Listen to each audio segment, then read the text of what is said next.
मेरी किताब चिरागे सरेबाम से एक गज़ल के चंद अशार पेश खिदमत हैं।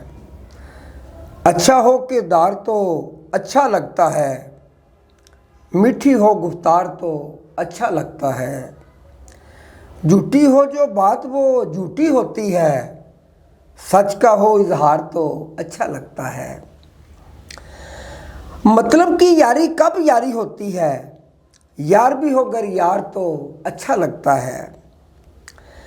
जिसकी फुरकत में हम बरसों रोए हैं, जिसकी फुरकत में हम बरसों रोए हैं, उसका हो दीदार तो अच्छा लगता है। तन्हाई का जीना भी क्या जीना है, तन्हाई का जीना भी क्या जीना है, साथ अगर हो यार तो अच्छा लगता है।